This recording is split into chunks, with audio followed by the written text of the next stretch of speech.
Hi everyone, this is a video for people taking their driving test in Cheltenham or learning to drive in Cheltenham. Now I would go as far to say that it is imperative that you know how to get to the McDonald's drive-through. I mean how to turn right at the Kingsditch Roundabout.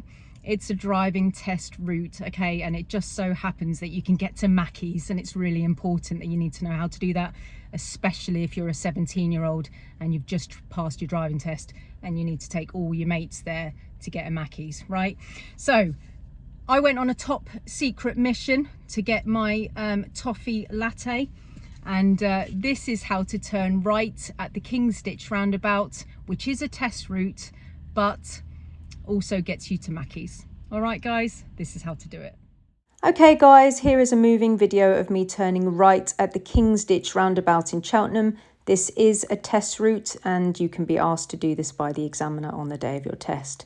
So as we go down the dual carriageway, you're going to be on the left lane, but the examiner could ask you to turn right, third exit. Now the good thing about the McDonald's roundabout, which is really handy, is whichever exit number you're taking is the lane number you need. So if you're turning left first exit, you need the first lane. If you're going straight on second exit, you need the second lane. If you're turning right third exit, you need the third lane. And if there is 4 lanes like there is, then you can use the 4th lane to do a U-turn. As you're approaching the McDonald's roundabout, you're going to be in the left-hand lane because it's the non-overtaking lane on this dual carriageway. You could fail if you're driving in the right-hand lane for no reason, okay? You must be in the non-overtaking lane if you're driving down this dual carriageway unless you are overtaking. Very important, okay? So if you need to overtake a bus, you should go back to the left unless you know specifically that you're turning right or overtaking. So as you come down here, the examiner will say, I'd like you to turn right. It's the third exit to Swindon Village. So the first thing that we need to do is change lanes safely. So we would do mirrors to the right, signal to the right, have a look to see if we can go. If we can, we would then check our blind spot and then we would safely start going over to the right if it is safe to do so. That would be an asking signal. If it's very, very busy, you would go mirrors and signal to ask to change lane. And then the people in the overtaking lane then have a choice to either say, no, you can't come into my lane, or yes, you can come into my lane.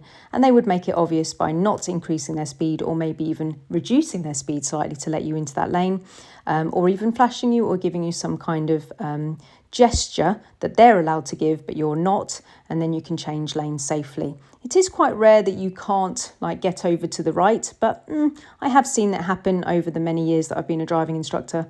If it was to happen, you would have to go the wrong way because it is unsafe to force yourself into the lane if you can't do it. So I always say to my students to come over this early, because if you wait until after this light sequence, then it's really difficult. Then changing lanes is really hard. Then people won't want to let you go into the other lane more. They're much more selfish. So I would come over to this lane early. You would have had to have turned your signal off because you don't want to look like you're turning right to KFC. So when you go past this junction, it is absolutely imperative that you put your signal back onto the right if you are turning right to go third exit to Swindon Village. I've had 2 people fail for that, even though their position has been beautiful. The third lane, which you're choosing, goes straight on overtaking or right non-overtaking. So you go here, mirrors to the right, signal to the right. This lane that you're in will split into 2, and the lane on the left will split into 2, making 4 lanes in total. So we're in the right lane, but it splits into 2. We are going to select the left side of this right lane to select lane 3 out of a possible 4. That means we are in the non-overtaking lane to turn right. The car on the far right is in the overtaking lane to turn right, or they are deciding to U-turn depending on what they want to do.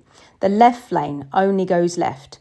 The second lane goes straight on, non-overtaking. The third lane that we're in goes straight on, overtaking to Tewkesbury, or turns right, non-overtaking to Swindon Village. That's why we're in it. The fourth lane turns right, overtaking to Swindon Village, or does a U-turn to go all the way around. There's a very detailed video about that in the description below if you need to go and have a look at it, and have a look at all my spiral roundabouts if you need to.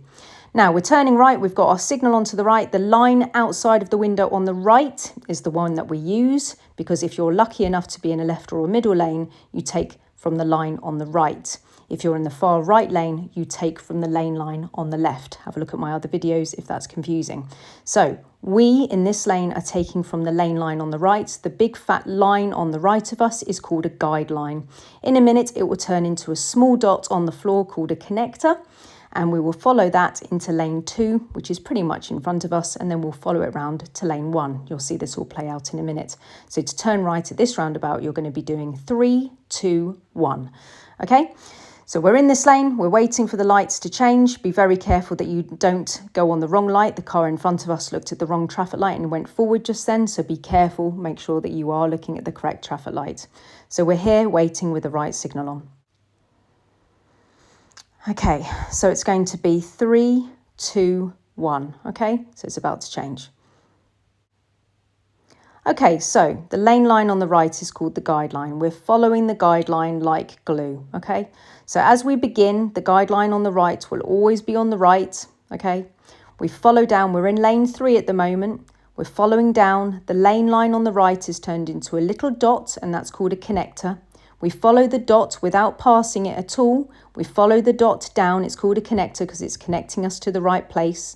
We follow the connector down into lane 2, all right?